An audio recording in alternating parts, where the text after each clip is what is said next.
সেনাবাহিনী কিন্তু আওয়ামী লীগেরই আওয়ামী লীগ আমলে যেভাবে তারা সাজিয়েছিলেন এখনো কিন্তু সেম সেভাবেই আছে। খুব খুব একটা যে নড়চড় হয়েছে তা কিন্তু না।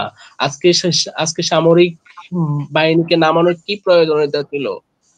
যদি আজকে যদি এই ভাঙাভাঙি না হতো তাহলে তো আজকে আর সামরিক বাহিনী নামতো না। সামরিক বাহিনী নেমে আওয়ামী লীগকে কিন্তু সুবিধা করে দিচ্ছে। এই বেনিফিটটা কিন্তু পাবে আওয়ামী লীগ।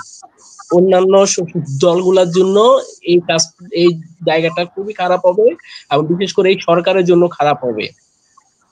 প্রথম প্রশ্ন। দ্বিতীয় প্রশ্ন, দাদা আমি একটু আপনার সাথে বিনয়ের সাথে দ্বিমত করি, সেটি হচ্ছে 32-এর এই ঘটনা যদি না ঘটতো, আপনার কথা এটি স্পষ্ট যে তাহলে এই সামরিক অপারেশনের প্রয়োজন হতো না। কিন্তু আপনি জাহাঙ্গীরের বক্তব্য, বেনজিরের বক্তব্য এবং অন্যান্য আওয়ামী লীগের নেতাদের যে আপনাকে বলছিলাম 32-এর উপর কিন্তু মানুষের একটা ক্ষোভ আছে, বিশেষ করে আওয়ামী লীগ যেভাবে 17 বছর যাবত তারা মুক্তিযুদ্ধ 71 32 নিয়ে তারা যে রাজনীতি করেছে সেই জায়গা থেকেই কিন্তু 32 একটা ক্ষোভের বই প্রকাশ। 32 নিয়ে আমি কিছু বলবো না।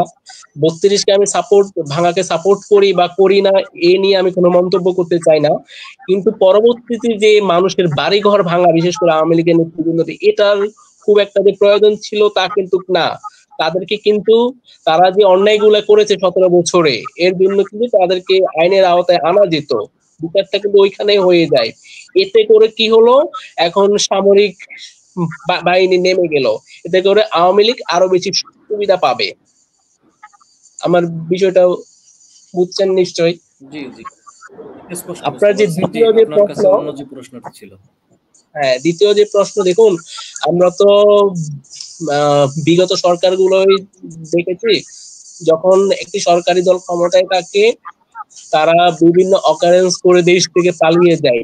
পরবর্তীতে ভিন্ন সরকার এসে তাদেরকে খুঁজে বের করে তাদের উপরে নিপীড়ন চালানোর চেষ্টা করে বা করে। তো সেই জায়গা থেকে আজকে সমন্বয়করা যেভাবে তারা নির্বাচিত সরকার না হয়েও তারা যে অবস্থায় কাজগুলো করতেছে, তারা আওয়ামী লীগকে বাদ দিয়েছে, ভালো কথা, কিন্তু তারা এখন যেভাবে বিএনপির বিরুদ্ধে লেগেছে, এই কাজগুলা যে খুব একটা ভবিষ্যতে ভালো হবে না, এতে করে তারা কিন্তু অলরেডি বুঝতে পারতেছে। আর আপনি যেটা বললেন, আমি কিন্তু বিএনপির নাম বলি নাই। আমার স্ট্যাটাসে আমি বলেছি কোন নির্বাচিত সরকার আসলে সমন্বয়কদের জন্য বিপদ হবে বা হতে পারে। সেখানে বিএনপিও সরকারে আসতে পারে, অন্য কেউ সরকারে আসতে পারে, যেই সরকারে আসুক। জনাব সাগর, আপনার থেকে সর্বশেষ আমরা দুটো বিষয় জানবো। একটি হচ্ছে অপারেশন ডেভিল হান্ট, এইটির ব্যাপারে আপনি কতটুকু আশাবাদী, এটি কি সরকারের সঠিক স্টেপ কিনা? আর একটি বিষয়, আমাদের নয়ন সাহা দাদা একটি মন্তব্য করেছিলেন যে সমন্বয়কদের আগামী যে সরকারই আসুক না কেন সমন্বয়কদের পালিয়ে যাওয়া লাগতে পারে অথবা তাদের ফাঁসির কাস্টে ঝুলতে পারে। এই বিষয়টি নিয়ে আপনি কোনো মন্তব্য করবেন কিনা? ধন্যবাদ। আমি প্রথম নয়ন ভাইয়ের প্রশ্নে আসি যে আগামীতে যে সরকার আসবে সে সমন্বয়কদের, আমি তার কথার সাথে সম্পূর্ণ একমত। কারণ কারণ সমন্বয়করা এখন যা কিছু করতেছে, আজকে দুপুরেই আমি এক ভাইয়ের সাথে কথা বলতেছিলাম যে এরপরে আমার মনে হয় যদি বিএনপি ক্ষমতায় আসে তাহলে সমন্বয়কদের আওয়ামী লীগ যেভাবে বিরোধী দলকে দমন পীড়ন করতো, বিএনপি সমন্বয়কদের এরকম কিছু একটা করবে। আচ্ছা আচ্ছা, আর অপারেশন ডেভিল হান্ট কি আসলে সরকারের পজিটিভ অ্যাপ্রোচ কিনা, এটা কি আপনি পজিটিভ দেখতেছেন কিনা, আপনার কোনো মন্তব্য আছে কিনা?